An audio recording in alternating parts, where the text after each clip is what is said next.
আমরা দুনিয়াতে খেলাধুলা করার জন্য আসি নাই। আল্লাহ তাআলা আমাদেরকে পাঠিয়েছেন একটা স্পষ্ট স্পেসিফিক দায়িত্ব দিয়ে পাঠিয়েছে। সেটা কি দায়িত্ব ছিল? সে দায়িত্বটা ছিল যে আমরা আল্লাহর পক্ষ থেকে খলিফা হিসাবে এসেছি। খলিফার কাজ হলে যিনি পাঠান তার খিলাফতকে প্রতিষ্ঠা করা, এটাই তো নিয়ম। যার পক্ষ থেকে আসছেন তার খিলাফত প্রতিষ্ঠা করতে হবে। তো আল্লাহ তাআলা গোটা দুনিয়া, এই বাংলাদেশটাও আল্লাহর, অতএব বাংলাদেশে আল্লাহর আইনকে বিজয়ী করে কাজটা করতে হবে।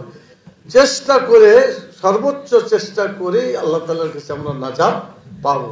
অনেক দুনিয়াতে নবী এসেছে, দুনিয়াতে অনেক নবী আসে না? অনেক আসছে সংখ্যা।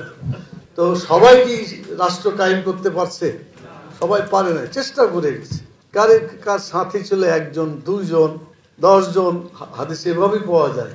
নবীদের সাথে মাত্র 1 জন, 2 জন, এটা চিন্তা করো।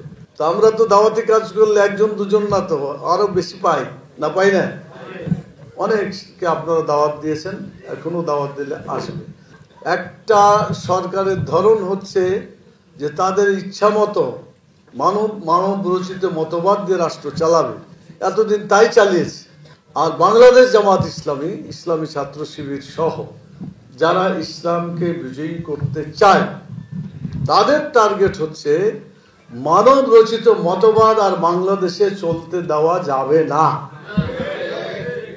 কি আপনারা রাজি আছেন?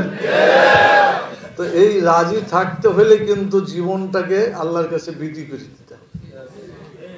এত সহজে কাজ হবে না।